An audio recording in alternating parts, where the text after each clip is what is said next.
Bueno, buenos días a todos. Un gusto poder verles.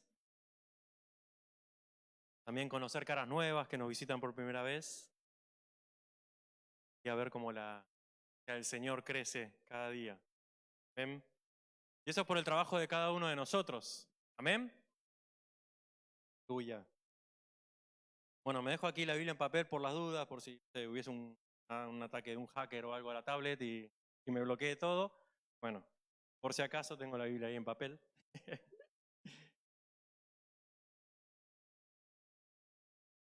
Me gustaría empezar esta mañana preguntándote, ¿cómo definirías tu relación con Dios hoy? ¿Cómo encuentras tu relación con Dios? ¿Qué nivel crees que tiene? ¿Crees que es una relación de padre e hijo? ¿Una relación cercana? ¿Una relación de amistad? ¿Que compartes cada día, cada momento de tu día con Él? ¿O por el contrario, quizás es una relación fría, distante o superficial? Quiero que pienses un momento, porque hoy vamos a hablar acerca de cómo construir una relación profunda con el Señor. ¿Ven? ¿Están listos? Y para ello vamos a ir leyendo poco a poco un pasaje muy conocido que está en el Evangelio de Juan, en capítulo 4, con el objetivo de que mediante la luz del Espíritu Santo podamos determinar cuáles son los pasos para fortalecer, para crecer en el conocimiento y en nuestra relación día a día con el Señor. Amén. Puedes poner, es como para presentar el pasaje que vamos a estar leyendo, es Jesús y la mujer samaritana. Amén. Así que les invito a que abran sus Biblias. Vamos a leer bastante, pero nos vamos a mantener en, en este pasaje, los versículos del Evangelio de Juan, capítulo 4. Vamos a empezar desde el versículo 1.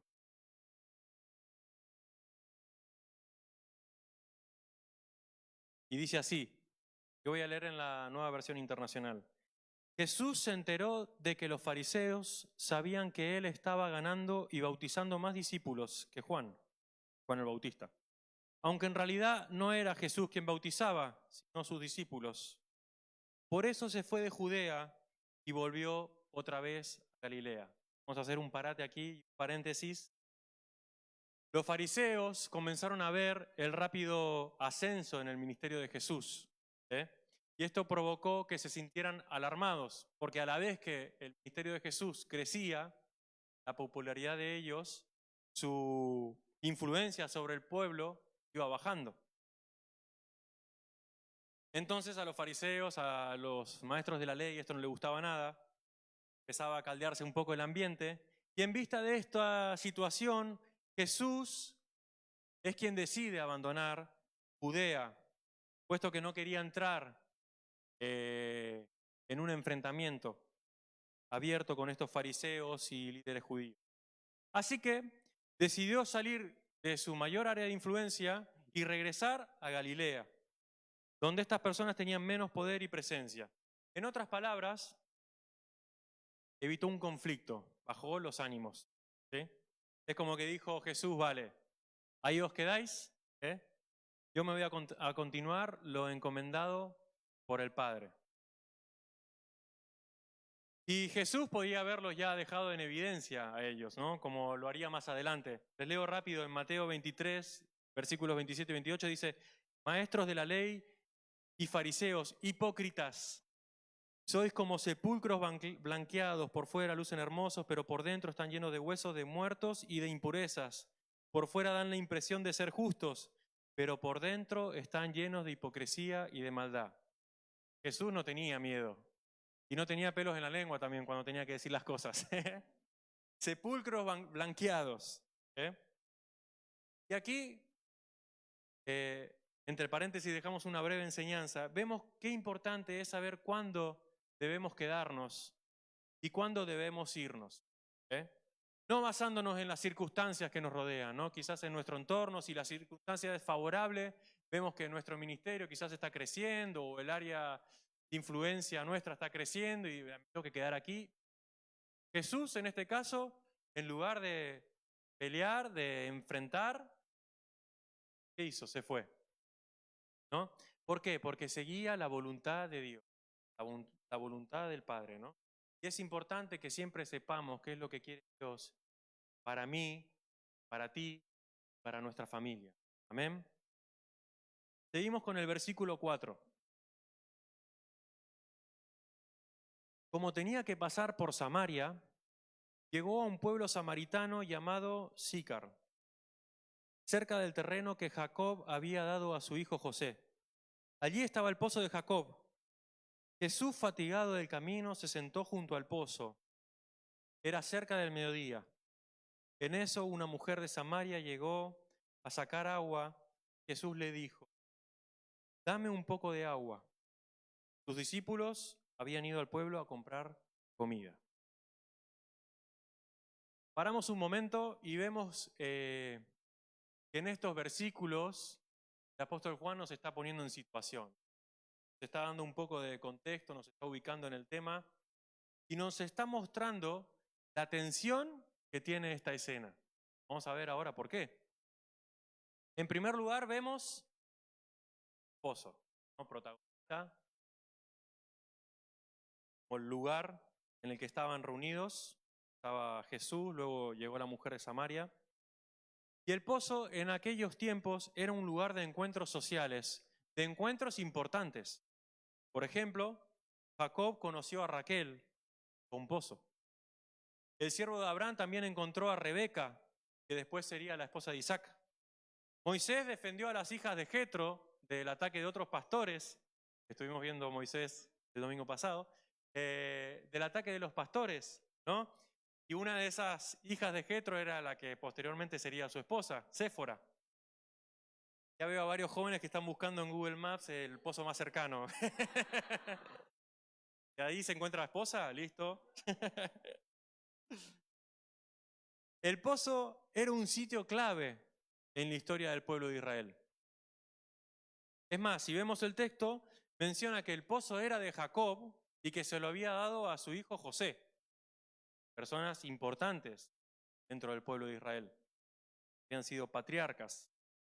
Y esto también nos habla de la historia del pozo, de la importancia que tenía. Y por otro lado, también menciona Samaria y Sicar. ¿Vale? Por un lado tenemos el pozo y ahora las ciudades, Samaria y Sicar. ¿Me puedes poner, por favor, la diapositiva mapa? Vale. En los tiempos de Jesús, Israel estaba dividida en 3 regiones. Y entre estas 3 religiones había grandes diferencias culturales y religiosas. Tenemos en el sur Judea, no sé si lo alcanzan a ver, en el centro Samaria y en el norte Galilea. Samaria, está situada en el centro, era una mezcla entre judíos y personas de otras nacionalidades.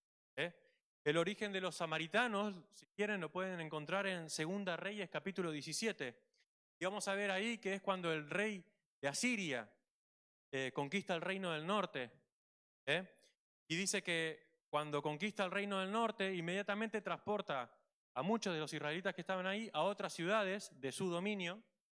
Y, para que no quede eso muy vacío, trae gente, extranjeros de fuera, los traen ahí a Samaria y de toda esa zona. Es como que hizo un trasvase, ¿no? Ellos para un lado, pero extranjeros para la tierra de Samaria, del reino del norte. Y esto dio lugar, por supuesto, a una mezcla racial y también religiosa. Cada uno traía su cultura, su religión. Evidentemente los de fuera trajeron sus dioses, así como sus prácticas idólatras, que fueron incorporadas al culto de Jehová. Para los judíos, de pura cepa, los de Judea, esto era intolerable. Los samaritanos eran impuros. Y hoy muchos creyentes quizás dirían, eran unos pecadores.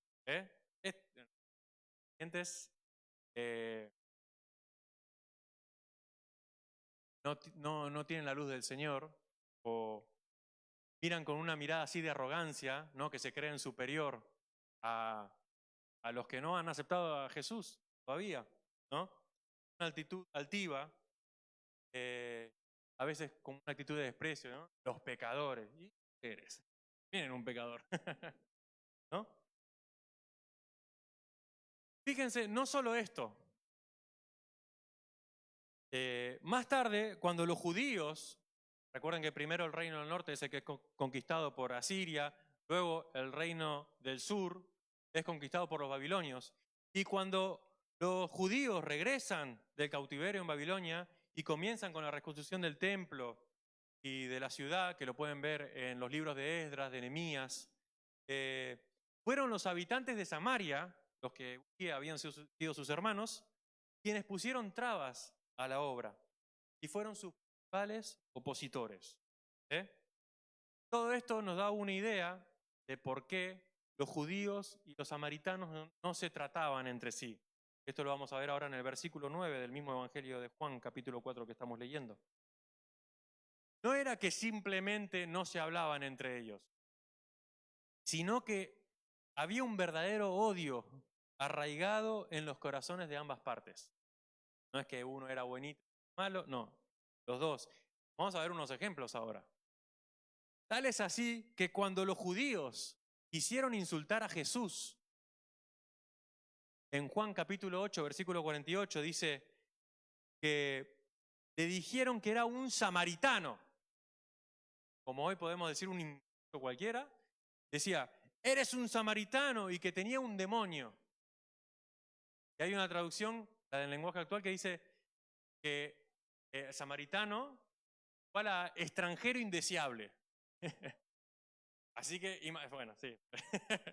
Imagínense. Esto por parte de los judíos, ¿no? Que cuando quería insultar a alguien le decía samaritano. Tremendo. Pero, como les decía, no solo era de un lado el odio que había de los judíos, sino que la cosa era recíproca. En otra ocasión, en Lucas, capítulo 9, del 51 al 56, dice que Jesús envió a algunos de sus discípulos a una aldea de Samaria para hacer ciertos preparativos, dice. Y dice que cuando los samaritanos los vieron, no quisieron recibirlos, porque, literal, su aspecto era como el de ir a Jerusalén. O sea, me parece que vas a Jerusalén, aquí no te quedas. Solo por eso, ¿eh? Tremendo.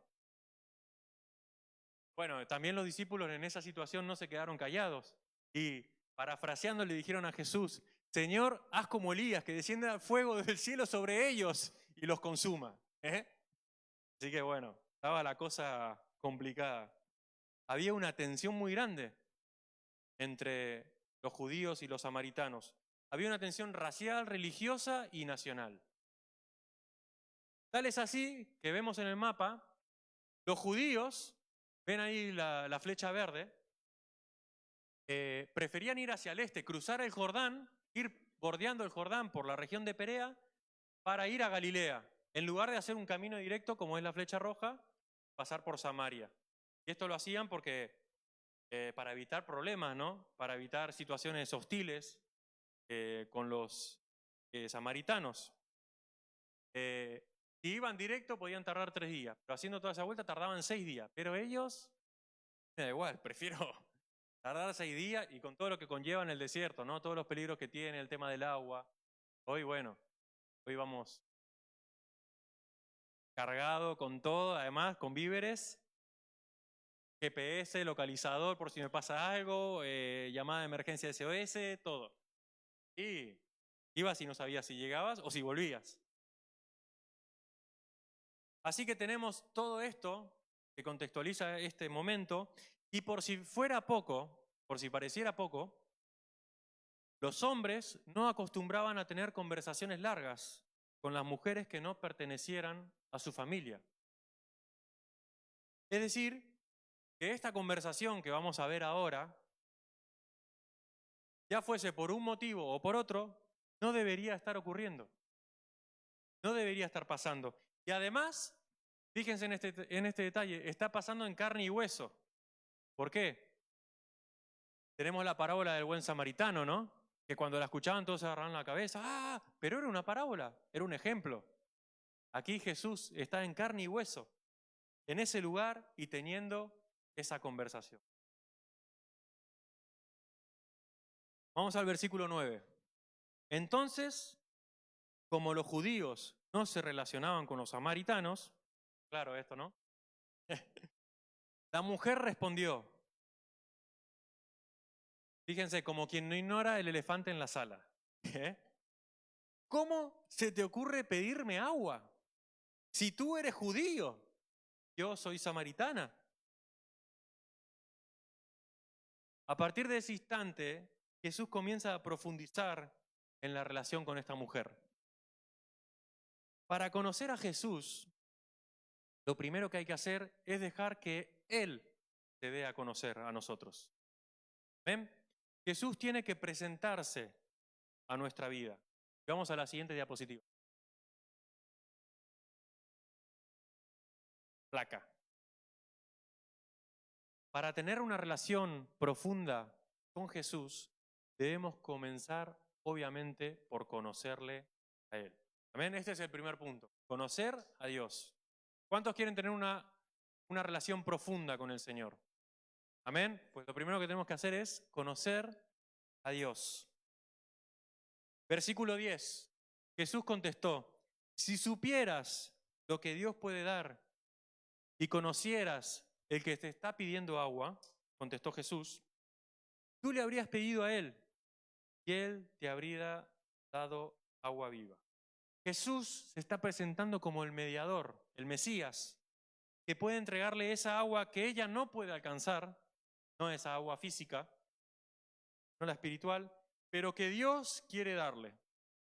La mujer dijo, versículo 11, Señor, ni siquiera tienes con qué sacar agua y el pozo es muy hondo. ¿De dónde pues vas a sacar esa agua viva? ¿Acaso eres tú superior a nuestro padre Jacob, que nos dejó este pozo, del cual vivieron él, sus hijos, ganado? Vemos aquí que la mujer samaritana sigue hablando del agua, ¿no? El agua H2O, molécula de hidrógeno, oxígeno. Algo normal y comprensible, ¿no? Tengamos en cuenta que también la expresión agua viva significaba el agua más profunda, el agua limpia del pozo. Ella pensaba, bueno, este tiene una cuerda más larga, va a ir más abajo y me va a dar agua más fresquita. Pero Jesús insiste en ese otro tipo de agua. Versículo 13.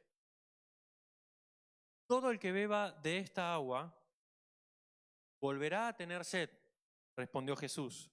Pero el que beba del agua que yo le daré, no volverá a tener sed jamás, sino que dentro de él esa agua se convertirá en un manantial del que brotará vida eterna. Aleluya. Jesús continúa dándose a conocer a esta mujer y para ello utiliza la sed física como una excusa, ¿no? Como un paso para poder llegar a algo más profundo, a una sed del espíritu. Y es que cuando hablamos de cosas espirituales, muchas de ellas tienen su paralelo en las físicas, ¿no? Así como nuestro cuerpo padece de hambre y de sed, también nuestra alma. Nuestra alma necesita agua, necesita alimento espiritual. Necesitamos de la palabra viviente, que es Jesucristo, y de la palabra escrita, que es la Biblia. Amén. Y así como no privamos a nuestros cuerpos de comida y agua, ¿hay alguien que está aquí desnutrido? Parece que no, ¿eh? Yo estoy a punto.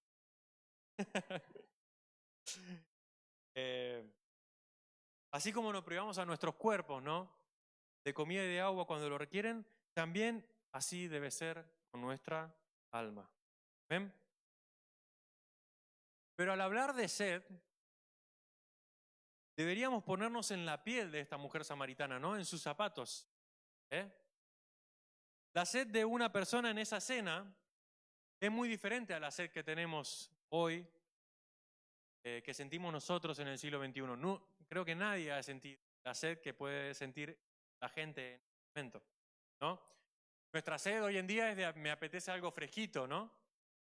Es de no sé si tomar Aquarius o Nestí. ¿no? Ese es nuestro mayor dilema. Sin embargo, la sed en ese momento podría ser algo de vida o de muerte. Es la sed del desierto, es una sed que desespera. Es la sed de que si no bebes, te vas a morir. No vas a volver a casa. Y trayéndolo al plano espiritual, podríamos compararlo con esa sed que a veces sentimos emocionalmente, ¿no? Como la sed de tristeza, la sed de cansancio, la sed de falta de propósito, la sed del pecado que te drena y te deja vacío, ¿no? En estos versículos, Jesús señala el problema y además, de Yapa, gracias a Dios, nos da la solución también. Y hermanos, el problema no es la sed, sino el modo en que intentamos saciarnos. Podemos hacerlo con otras aguas, ¿no? Que dejan tanto a la mujer samaritana como a nosotros con más sed, otros pozos. O podemos beber de su agua. Jesús, la salvación. Amén. Él es la solución. Él es el único que puede satisfacernos plenamente para que cuando pasemos por el desierto, ahí donde no hay ni una sombra, aún en los momentos difíciles, siga habiendo esa agua brotando constantemente en nuestro interior. Amén. Aleluya. Le damos un fuerte aplauso a Jesús.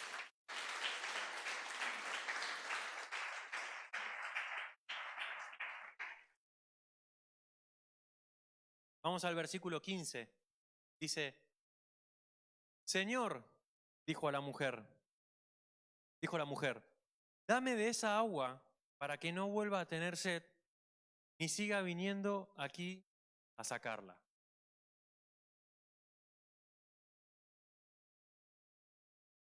¿No les parece este versículo unas palabras dignas de un gran final? Podríamos haber dejado hasta aquí la historia, ¿no?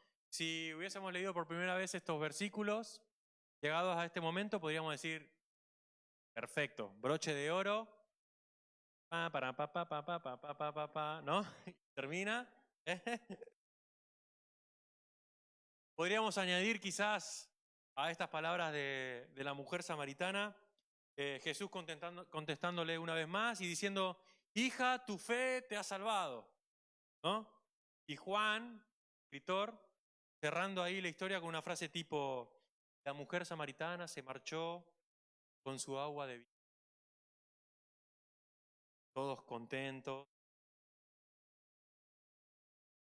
Una nueva seguidora de Jesús. Aplausos, broche de oro, ¿no? Perfecto final. Una gran noticia, pero a Jesús este final alternativo no le gustó. Y cuando parece que Jesús ya le ha convencido y que ella está entendiendo, Jesús va más profundo. Y aquí quiero hacer unas preguntas para reflexionar. ¿Cómo actuamos nosotros cuando llegamos a ese punto de conocer a Jesús, de saber quién es, qué puede darnos? ¿Nos conformamos? Decimos, bueno, hasta aquí ya sé lo que es Jesús, lo que puede darme y cuando le necesito le pido. ¿Marcamos ahí el límite de nuestra relación?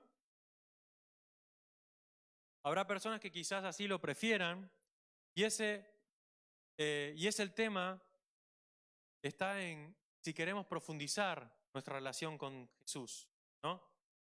Si queremos dar este paso, entonces la conversación se tiene que poner un poco más incómoda. Vamos a ver ahora, ¿no? Algo que a nuestra carne, a nuestro yo, no nos gusta. Y entonces, como le decía, Jesús cambió este final alternativo. Y en el versículo 16 dice, así de la nada, ve a llamar a tu esposo y vuelve acá, dijo Jesús. Tiene que ver, ¿no? Le respondió la mujer samaritana, no tengo esposo. Jesús le dijo, ¿quién has dicho que no tienes?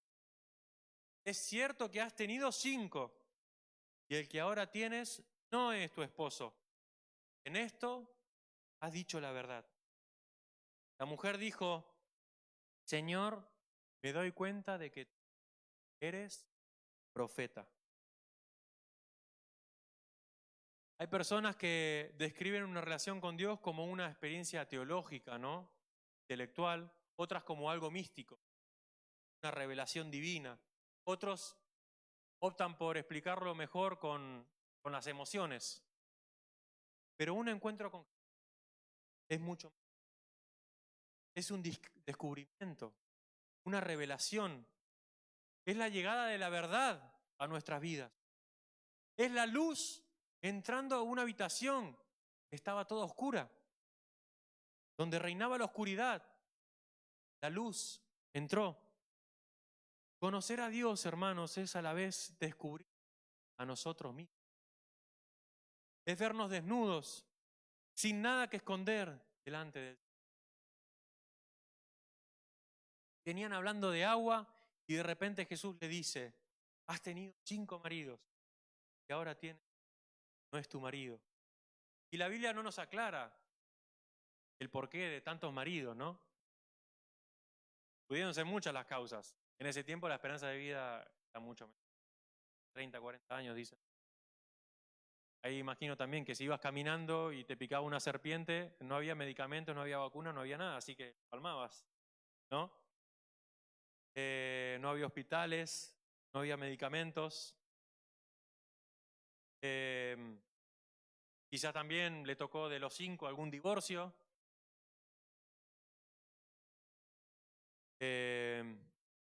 También en aquel entonces era normal que hubiera matrimonios arreglados, ¿no? El patriarca, el líder de la familia, decía a una de las hijas, tienes que casarte con este por una de conveniencia o de guerras o de lo que sea. Así que no sabemos por lo que tuvo que pasar esta mujer. Pero sí podemos decir, según las creencias culturales de la época, que la mayoría de las personas asumiría que ella había hecho algo malo para estar en esa situación, ¿no? Para haber sido privada de sus maridos. Dicen los teólogos, los estudiosos del tema, que este es muy probable sea el motivo por el que la samaritana haya ido al mediodía al pozo. Dice que era la hora sexta, eso es el mediodía. Pleno sol, mucho calor. En esa hora no iba nadie, ¿no? Las mujeres iban o a la primera hora o a última. Pero al mediodía no iba nadie. Y entonces quizás esta mujer samaritana, para evitar ese encuentro de cuidado que ahí viene la mujer de los 5 maridos, ¿no? Pues prefería ir en el peor momento del día. ¿Qué tipo de culpa o de vergüenza debía sentir esta mujer, no? Jesús estaba viendo la vida y el corazón de la samaritana.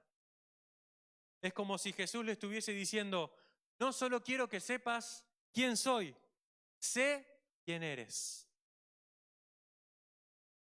Y esa mirada, Jesús, es difícil de aguantar, nos cuesta. Por eso muchos optan por tener una relación superficial, ¿no?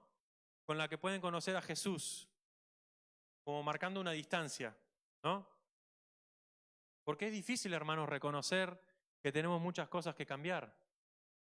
Nos cuesta, porque nos obliga a esforzarnos, a luchar. Vamos a la siguiente.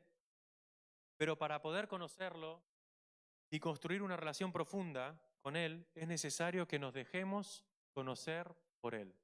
¿Amén? Dijimos primero conocer a Él. Segundo punto, dejarnos conocer por Él.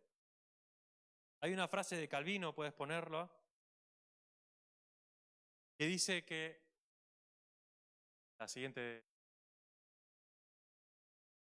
que dice que la verdadera y sólida sabiduría consiste en 2 puntos. El primero, en el conocimiento que el hombre debe tener de Dios. Y en el segundo, en el conocimiento que debe tener de sí mismo. ¿Qué frase, eh? Conocer a Dios y dejarnos conocer por Él son asuntos inseparables. Y fijémonos en un detalle, en el último versículo que leíamos ahora, que cuando la mujer samaritana se deja conocer por Jesús, es ahí cuando a la vez tiene una mayor revelación de Él. Empezó diciendo que era un judío. ¿Y ahora qué era? Profeta. Ya no es solo un judío, ahora es un profeta. Así que cuando nos dejamos conocer por Él, también le conocemos más, tenemos mayor revelación de Él. ¿Ven? Versículo 20. Nuestros antepasados adoraron en este monte, pero ustedes los judíos dicen que el lugar donde debemos adorar está en Jerusalén. Jesús contestó, créeme, mujer, que se acerca la hora en que ni en este monte ni en Jerusalén adorarán ustedes al Padre. Ahora ustedes adoran lo que no conocen. Nosotros adoramos lo que conocemos, porque la salvación proviene de los judíos. Pero se acerca la hora, y ha llegado ya, en que los verdaderos adoradores rendirán culto al Padre en espíritu y en verdad, porque así quiere el Padre, que sean los que le adoren. Dios es espíritu. Quienes lo adoran deben hacerlo en espíritu y en verdad. Amén. Qué cambio de tema, ¿no? Que hizo la mujer. Cuando vio que estaba profundizando en ella, dijo, saco la carta, ¿estás? Debajo de la manga, y puso en discusión un tópico teológico popular. ¿eh? Un tema que estaba en disputa teológica muy de moda en ese momento, en aquel entonces. ¿Cuál era el mejor lugar para adorar? Dicen los comentarios que era como una cortina de humo, ¿no? Para encubrir su profunda necesidad. Pero Jesús no eludió la pregunta. Empezamos hablando de sed, de pozos, de agua, de maridos, y ahora estamos hablando de adoración. Con su respuesta, Jesús condujo la conversación hacia un punto más importante, y es que la ubicación del adorador no es ni remotamente más importante que la actitud. Da igual dónde adoras, lo importante es tu corazón, cómo lo estás haciendo, tu actitud. Dios es espíritu, significa que el espacio físico no lo limita. Él está presente en todo lugar y puede adorarse en cualquier lugar y a cualquier hora. No es donde adoramos lo que cuenta, sino cómo lo hacemos. Amén. Jesús está diciendo que tanto los judíos como los samaritanos van a tener que replantearse su adoración. ¿A quién rinden culto? ¿Cómo rinden culto? ¿Y para quién están viviendo? ¿Ven? Esas preguntas también son para nosotros. Y hay un detalle muy significativo en esta historia que no podemos pasar por alto. Y es que la conversación se está dando junto a ¿qué? A un pozo. Jeremías capítulo 2, versículo 13, se los leo, dice, 2 son los pecados que ha cometido mi pueblo.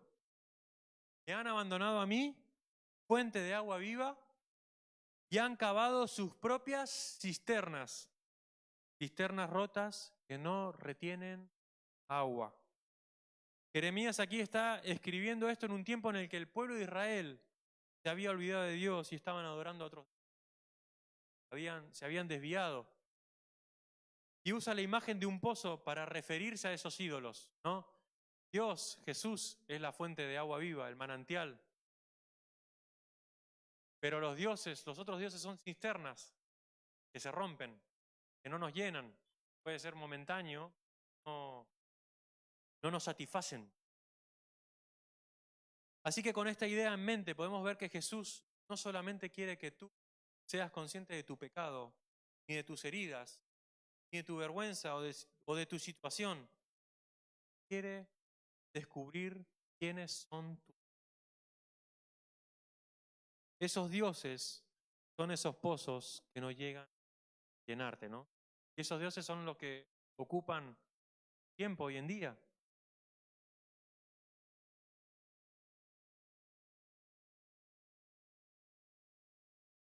Aquello que no está en el lugar correcto, que ocupa el lugar de Dios. Versículo 25. Sé que viene el Mesías, al que llaman el Cristo, respondió la mujer. Cuando Él venga nos explicará todas las cosas. Ese soy yo, el que habla contigo, le dijo. En esto llegaron sus discípulos y se sorprendieron de verlo hablando con una mujer, ¿no? Lo que decíamos al principio. No era normal. Aunque ninguno preguntó, ¿qué pretendes o de qué hablas con ella? La mujer dejó su cántaro, volvió al pueblo y decía a la gente, vengan a ver a un hombre que me ha dicho todo lo que he hecho. ¿No será este el Cristo? Salieron del pueblo, fueron a ver. Qué escena, ¿no? Qué fotograma de cine, ¿no? La mujer deja su cántaro, renunció a lo que había ido a buscar, dejó su pozo, dejó sus aguas para irse al pueblo corriendo. Bueno, entiendo, corriendo, no lo dice corriendo, ¿no? Pero ¿cómo dejó todo ahí? Para irse al pueblo y empezar a compartir lo que había empezado a recibir. Y es que una relación profunda con Jesús es aquella en la que le conoces, en la que te dejas conocer y en la que le das a conocer. Gente acá. El resultado de un encuentro con el Señor es la proclamación de que Jesús es el Cristo. Amén. Y una de las conclusiones que podemos sacar con toda esta historia es que uno de los frutos naturales de un encuentro profundo con Jesús es el deseo de querer compartirlo con otros. ¿Ven?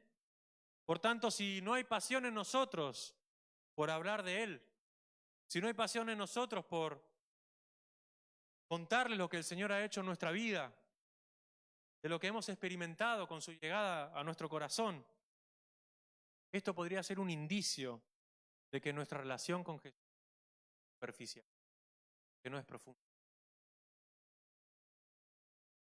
En otras palabras, quizás no compartimos a Jesús no porque no sepamos cómo hacerlo. A veces ponemos excusas. No, es que no tengo de nuevo para hablar. Hay tantas formas, hermanos, de poder compartir a Jesús.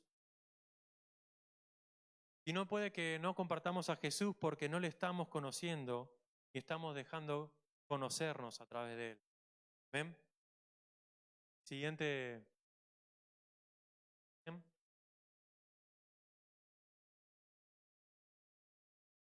Estas tres direcciones en la relación con Dios van unidas. Conocer a Dios, dejarnos conocer por Él y darle a conocer. ¿Ven? Y no solo eso, sino que todas las tres están al mismo nivel. No debe haber una que destaque por sobre la otra, por sobre las demás. Porque si nos enfocamos únicamente en conocerle a Él, nuestra relación se convertirá en religión.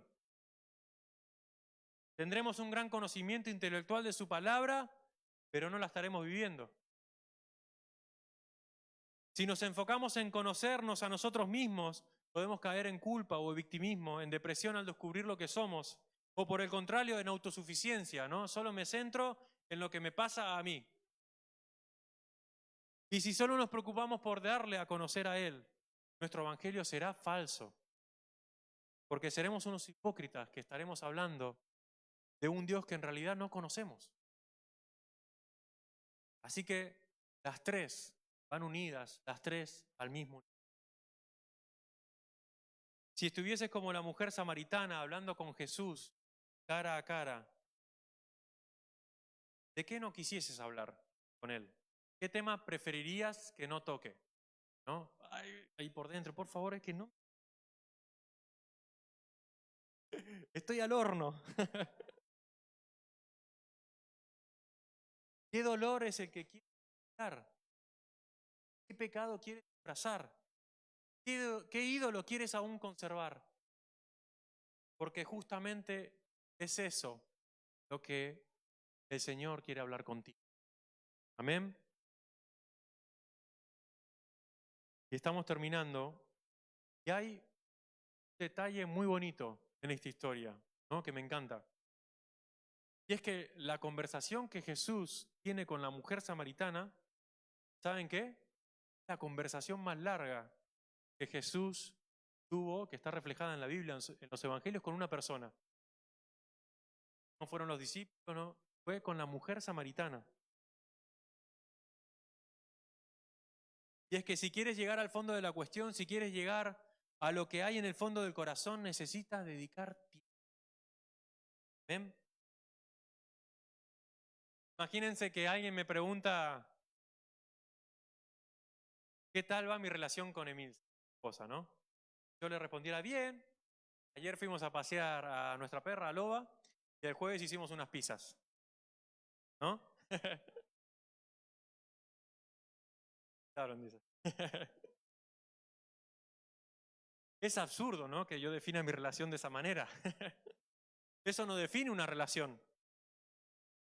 Y de igual manera, una relación profunda con el Señor es constante, no está definida únicamente por si hiciste devocional, por si viniste el domingo a la iglesia. ¿No es lo mismo decir que sí, bien, bien con Emi, ayer fui a pasear a la perra con ella? ¿No es lo mismo que decir ayer fui a la iglesia? No es una forma de definir tu relación, no es mi relación, nuestra relación con el Señor. Por supuesto que apartar un tiempo para orar, para meditar en las Escrituras es necesario. Jesús lo hacía. Pero la relación con Dios es mucho más que eso. Es cada momento, cada instante de nuestra vida. Escuchaba un pastor que decía que la relación con Dios no son tweets, no son clips, no son reels, no son momentos cortitos, ¿no? Y separados. Es continuo. Toda la vida. ¿Ven? Es una carrera. Una carrera no de velocidad, una carrera de fondo. ¿Ven? Aleluya. Vamos al versículo 39. Muchos de los samaritanos que vivían en aquel pueblo creyeron en él por el testimonio que daba la mujer. Me ha dicho todo lo que he hecho. Y es que Dios nos hace libre, hermano. ¿Recuerdan cómo empieza la historia de esta mujer? Sola, en el pozo. Peor momento del sol. Escapando de los demás. Ella, avergonzada, dolida. Hermanos, ahora su actitud cambió por completo. Ya no está centrada en su vergüenza, en su depresión. Dios la liberó y así hace con nosotros. Trajo paz a su vida, trajo gozo. Y solo podía pensar compartirlo con los demás. Aleluya. Versículo 40. Así que cuando los samaritanos fueron a su encuentro, vieron en que se quedara con ellos. Jesús permaneció 2 días. Y había veces que ni siquiera lo podían, porque tenía pinta de ir a Jerusalén. Muchos más llegaron a creer por lo que él mismo decía. Ya no solo creemos por lo que tú dijiste, decían a la mujer, ahora lo hemos oído nosotros mismos y sabemos que verdaderamente este es el Salvador. Amén. Está aquí la palabra de Dios.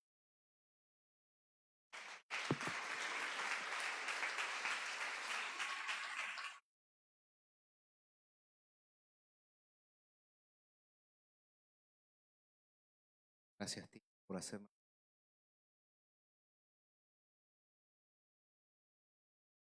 Te pegan, ¿viste? El pastor medio llorón, bueno.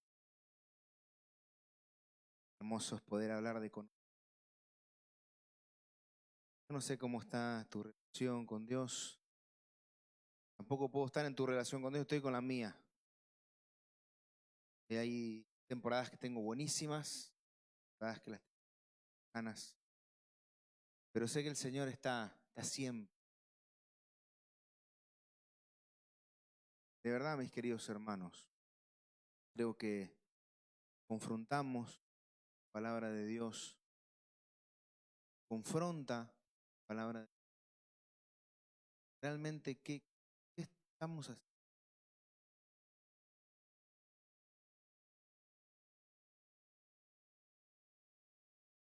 Copa, hacer trabajo,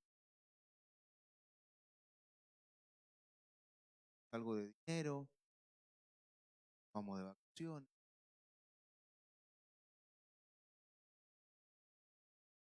televisor grande.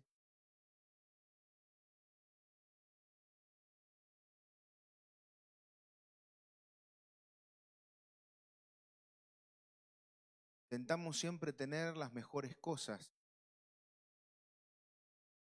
Está mal. Pero, ¿cómo estamos? Vamos a ir todo, todo.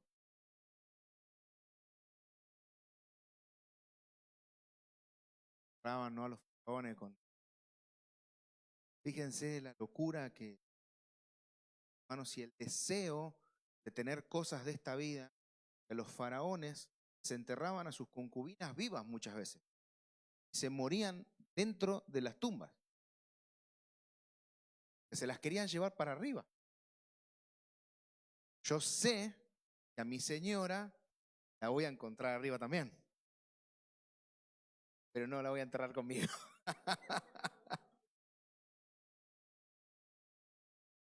Pero ¿cómo está nuestra relación?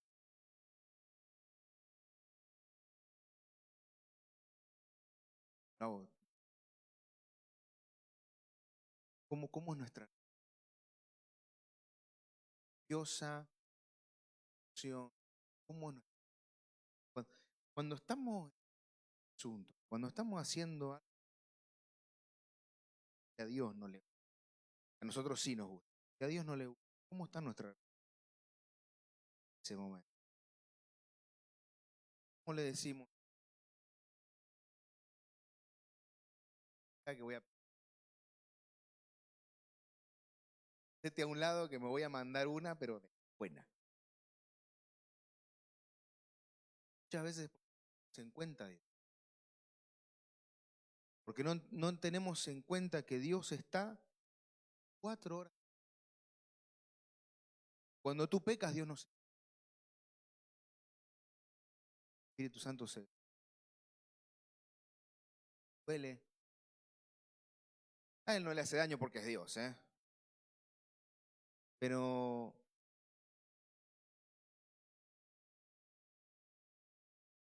quiero que Dios pueda dar en el mundo y ver, hay tanto. El otro día miramos una película de guerra, ¿no? De esta segunda final y cosas que... Y uno dice, esas cosas están pasando hoy. Esas cosas terribles. Dios las ve. Y yo quiero por lo menos mi vida, este pedacito de ser humano de los 8.000 millones que hay, que Dios pueda mirar mi vida, pueda yo ser un misterio para Él.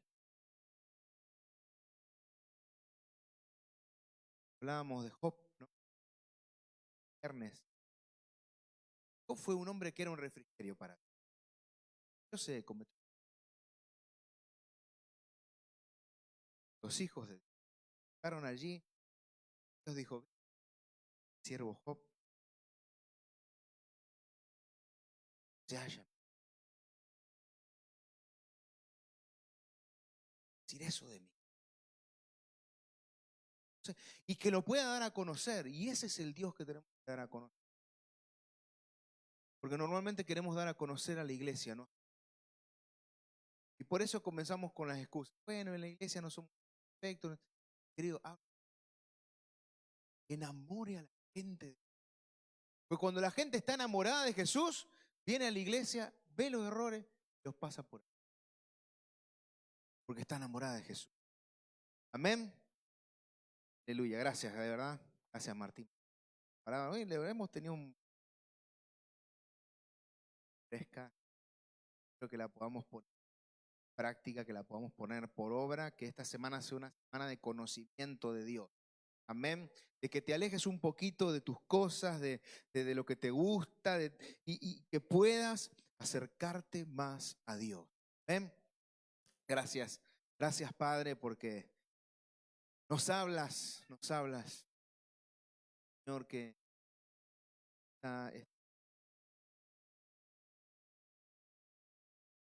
podamos llevarla en el corazón, obra.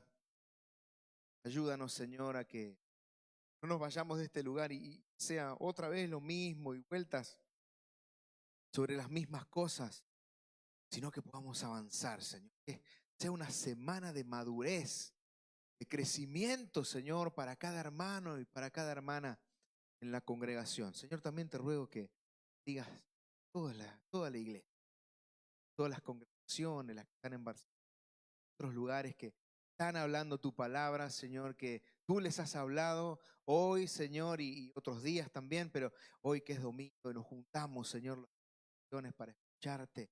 Señor, que tu voz haya podido estar clara en cada congregación, que tú hayas podido dar a todos los corazones. Señor, aquellos que aún no te conocen, puedan puedan escuchar tu voz, conocer y adorarte como Jesús. Amén. Gracias por venir. Dios los bendiga. Dios mediante el martes en este lugar.